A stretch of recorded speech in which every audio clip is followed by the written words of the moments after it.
Good afternoon. Another fatality was logged due to Typhoon Aghon, bringing the total reported deaths to 6.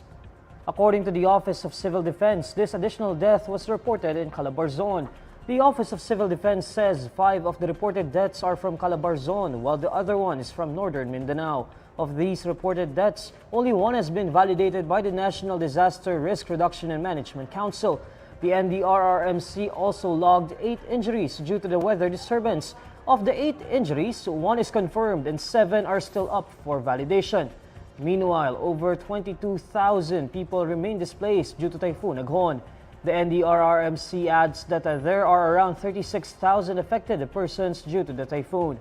Aghon, which made 9 landfalls, caused flooding in several parts of Luzon and Visayas. The State Weather Bureau lifted all tropical cyclone wind signals on Tuesday, May 28.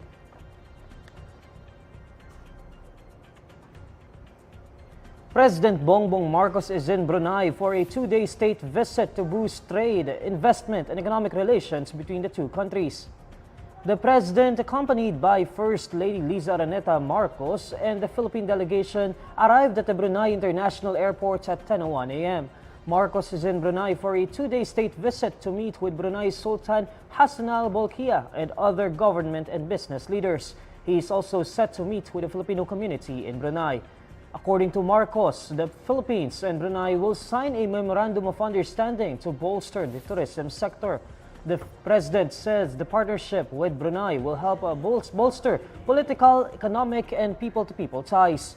According to the Department of Foreign Affairs, several other memorandums of understanding will be signed in the sector of agriculture, food security, and maritime cooperation. Brunei, a predominantly Muslim country rich in oil and gas, is home to about 25,000 Filipinos. After his trip to Brunei, the president will immediately fly to Singapore to speak at the International Institute for Strategic Studies Shangri-La Dialogue, Asia's premier defense summit. Marcos's visit to Brunei and Singapore are his 27th and 28th overseas trips since he assumed office in 2022.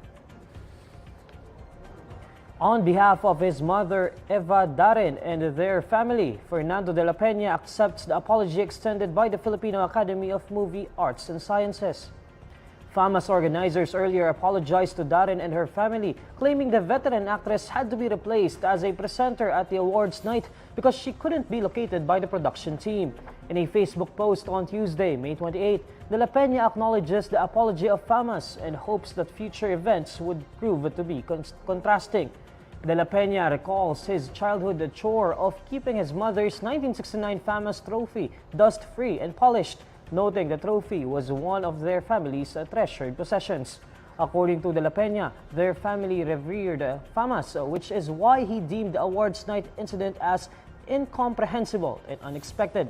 To conclude his statement, De La Peña quips that FAMAS organizers should have a nice pair of eyeglasses for everyone and advises them to stick to the script. Here's the latest roundup of today's top stories. Reported deaths due to Typhoon Aghon climbs to 6. President Bongbong Marcos arrives in Brunei for a 2-day state visit. And veteran actress Eva Darren and her family accepts a FAMAS apology after awards night incident. These are the stories you need to know today. I'm Neil Mercado. Follow INQUIRER.net on Facebook, X, YouTube, TikTok, Instagram, and Reddit. For more stories, visit INQUIRER.net. Good afternoon.